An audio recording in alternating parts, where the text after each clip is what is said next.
It's a beautiful day for volume and surface area of a sphere. So let's get started. The surface area of a sphere is 452.39 square inches. What is the volume of the sphere? Well, the only way we can get from the surface area over to the volume is we need to find the radius. And that's what we're going to do. We're going to start by saying, well, the surface area of a sphere is 4 pi r squared. There's our formula. And we're going to take that 452 square inches and we're going to plug it right in for the surface area. So I'm going to write 452.39 equals to 4 pi r squared. Now, one step that we can go ahead and do is let's take that 4 pi and we are going to divide by 4 pi. And the reason why we're going to divide by 4 pi is we want that r squared to come out by itself. So let's jump over to Desmos real quick. And let's go ahead and type in the 452.39. And let's divide it by 4 pi. I'm going to make sure that that is in parentheses. It is going to give us 36.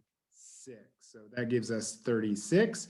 And once we have that r squared, we can take the square root, or we can use the 1/2 power. That is up to you. The 1/2 power and the square root are exactly the same things, but I like to use my fractional powers. That's just my choice.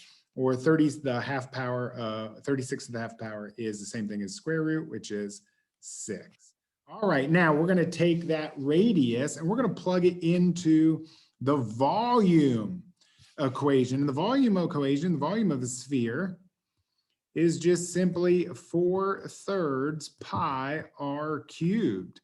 Okay, so I'm going to take 6 and I'm going to plug it into r. So I'm going to write 4/3 pi times 6 cubed, and that's going to give us our volume. So let's go over to Desmos, plug that in. So 4/3, I'm going to put in the pi, r cubed, in this case, which was 6.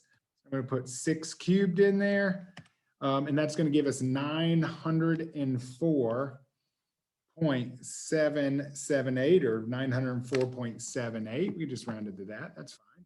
So volume of this sphere is going to be 904.78. Now, one thing we need to pay attention is we are talking about inches. We need to pay attention to our unit. So it is inches. So since we're talking about the volume, it will be inches cubed. And that is us taking the surface area of a sphere all the way to the radius and using that radius to find the volume of that sphere. Hope that helps y'all out with sphere.